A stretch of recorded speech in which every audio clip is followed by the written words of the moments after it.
안녕하세요, 여러분. 성경 읽다 보면 너무 익숙해서 그냥 휙 지나쳐버리는 그런 표현들 많지 않나요? 근데요, 만약에 우리가 매일 쓰는 아주 작은 단어 하나에 성경 전체를 관통하는 엄청난 비밀이 숨겨져 있다면 어떨 것 같으세요? 오늘 바로 그 비밀의 문을 한번 활짝 열어보려고 합니다. 자, 바로 이 말입니다. 예수의 이름으로. 우리 기도 끝에 늘 붙이잖아요. 근데 이 말이 정말 무슨 뜻일까요? 우리가 그냥 예수님 이름의 권세로 이 정도로만 생각하고 있다면 어쩌면 아주 중요한 걸 놓치고 있는 건지도 모릅니다. 원어를 살짝만 들여다보면요. 와, 이 짧은 문구 안에 정말 강력한 비밀이 담겨 있거든요.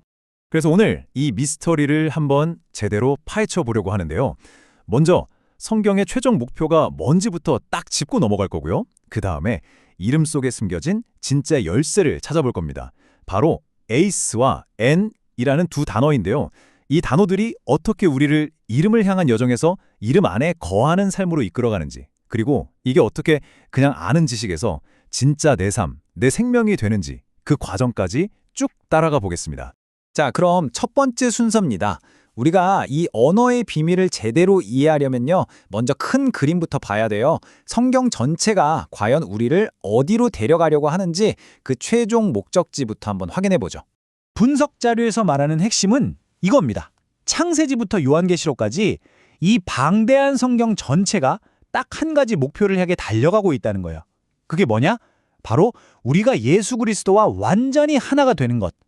모든 율법, 모든 예언, 성경 속 모든 이야기가 결국은 이 하나의 목적을 위해서 존재한다는 거죠. 네, 좋습니다. 그리스도와 하나 되는 것. 이게 목표인 건 알겠는데, 그럼 도대체 어떻게? 그 방법에 대한 해답이요. 놀랍게도 번역이라는 과정 속에서 살짝 그 의미가 흐려진 아주 작은 단어 하나에 숨어 있습니다. 물론 번역본 성경 정말 중요하고 필요하죠. 하지만 때로는요, 원어가 가진 아주 입체적인 의미를 뭐랄까 약간 납작하게 만들 때가 있어요. 마치 3D 영화를 2D로 보는 것처럼요. 예수의 이름으로라는 이 표현이 바로 대표적인 예입니다. 그냥 하나의 고정된 표현 같지만 사실 그 뒤에는 역동적인 움직임과 어떤 상태를 나타내는 여러 겹의 의미가 숨겨져 있다는 거죠. 자, 드디어 핵심 단서가 나왔습니다. 분석 자료에서는 아주 단호하게 이야기해요. 신약 성경의 진짜 의미를 푸는 열쇠는 바로 전치사라고요. 네, 우리가 학교 다닐 때 배웠던 바로 그 전치사요. 뭐로, 뭐 안에, 뭐를 향하여 같은 아주 작은 단어들 말이죠. 이게 없으면 답이 없다고까지 말합니다. 아니, 이 작은 단어들이 도대체 어떻게 그렇게 엄청난 차이를 만들어내는 걸까요? 자, 그럼 그 첫 번째 열쇠, 바로 전치사 에이스부터 한번 살펴보겠습니다. 이 단어가 어떻게 우리를 목적지로 이끌어가는 그 여정 자체를 생생하게 보여주는지 지금부터 같이 한번 보시죠. 이 에이스라는 단어의 핵심은요, 정지가 아니라는 거예요. 가만히 있는 상태가 절대 아닙니다. 이건 어떤 목표를 향해서 계속 나아가는 움직임, 뚜렷한 방향, 그리고 목적을 가진 단어예요. 그냥 그 근처에 가는 게 아니라 그 목적지 안으로 쑥 들어가는 그 역동적인 과정을 전부 담고 있는 말이죠. 우리가 정말 잘 아는 이 구절을 한번 보세요. 보통 이름으로 세례를 주고 라고 번역되죠?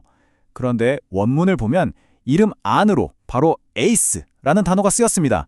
이게 뭘 의미할까요? 세례가 그냥 물 한번 뿌리는 의식이 아니라는 거예요.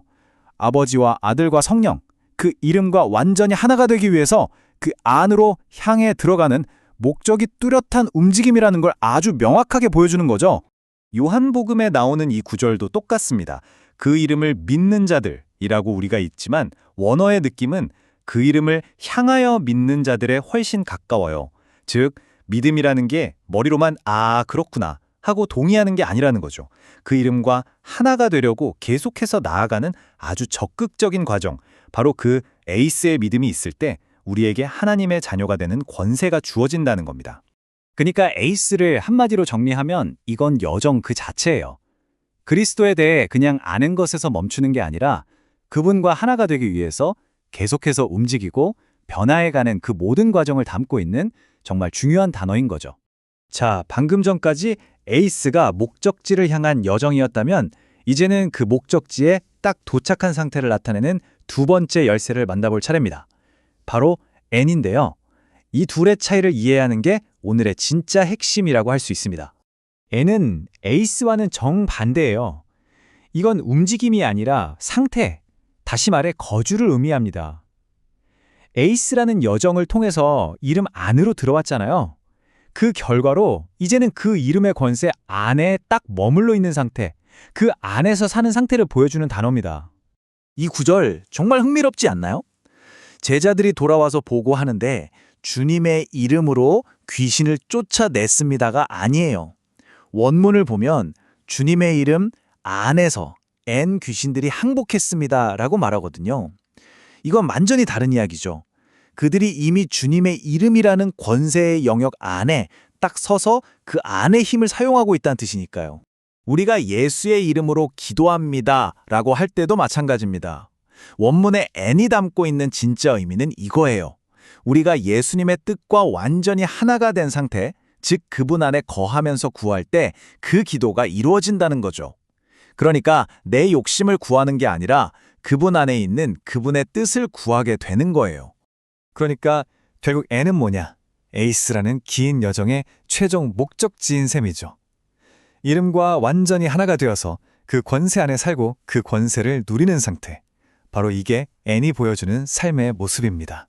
자, 지금까지 두 단어를 살펴봤는데요. 그럼 이 언어적인 지식이 도대체 우리 삶과 무슨 상관이 있을까요? 이제 이 통찰이 어떻게 우리의 신앙을 그냥 머리로 하는 지식에서 진짜 살아 숨쉬는 생명으로 바꾸는지 그 마지막 단계로 한번 가보겠습니다. 분석 자료에서는 이 과정을 크게 세 단계로 설명해요. 첫 번째는 지식 단계, 그냥 성경을 배우는 거죠. 그리고 두 번째가 바로 오늘 우리가 한 것, 인식의 단계입니다. 아, 이 단어에 이런 깊은 뜻이 있었구나 하고 깨닫는 거죠.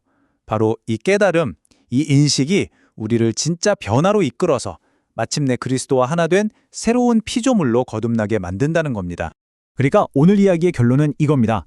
이름을 향한 여정, 에이스와 이름 안에 거하는 상태, N. 이 둘의 차이가 바로 예수라는 이름에 대해서 아는 것과 그 이름 안에서 진짜 생명을 경험하며 사는 것의 차이라는 거죠. 머리의 지식이 가슴의 생명으로 바뀌는 위대한 여정, 그 지도를 오늘 우리가 발견한 셈입니다. 오늘 우리는 정말 작은 전치사 하나에 얼마나 깊고 역동적인 세계가 담겨 있는지 봤습니다. 이게 우리에게 이런 질문을 던지는 것 같아요. 당신이 매일 읽는 그 성경 속에는 아직 발견하지 못한 또 어떤 열쇠들이 숨어 있을까요? 오늘부터는 성경을 읽으실 때 그냥 지나쳤던 작은 단어 하나하나를 새로운 눈으로 더 깊은 호기심을 가지고 한번 들여다보시는 건 어떨까요?